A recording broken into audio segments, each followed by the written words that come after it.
மலாக்காவில் மேற்கொள்ளப்பட்ட 3 வெவ்வேறு சோதனை நடவடிக்கையில் போதைப்பொருள் கடத்தல் கும்பலைச் சேர்ந்த ஒரு பெண் உட்பட 5 உள்ளூர்வாசிகள் கைது செய்யப்பட்டிருப்பதாக தேசிய போதைப்பொருள் குற்ற புலனாய்வுத்துறை தலைவர் டத்தோ ஹுசைன் ஒமார்கான் தெரிவித்தார்.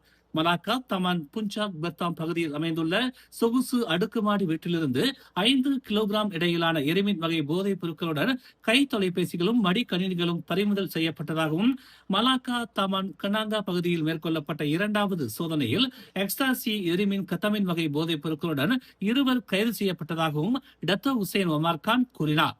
3வதாக மலாக்கா தமான் சாத்து கிரிபோங் பகுதியில் உள்ள சொகுசு ஆடம்பர வீட்டில் MDMA எரிமின் கத்தமைன் வகை மாத்திரைகளுடன் 2 கைது செய்யப்பட்டதாகவும் அவர் கூறினார். இந்த சோதனை நடவடிக்கையின் போது 23 முதல் 55 வயதுடைய 5 கைது செய்யப்பட்டிருப்பதாகவும், அனைவரும் உள்ளூர்வாசிகள் என்று அடையாளம் காணப்பட்டுள்ளதாகவும், பறிமுதல் செய்யப்பட்ட போதைப் பொருட்களின் மொத்த மதிப்பு 86.78 மில்லியன் ரிங்கிட் என கணக்கிடப்பட்டிருப்பதாகவும் தேசிய போதைப் பொருள் குற்ற புலனாய்வுத்துறை தலைவர் டத்தோ ஹுசைன் ஒமார்கான் தெரிவித்தார். மேலும் செய்திகளை தெரிந்து கொள்ள தமிழ் மலர் இணையதளம், தமிழ் மலர் செயலி மற்றும் மலர் டிவி யூடியூப் சேனலை வலம் வாருங்கள்.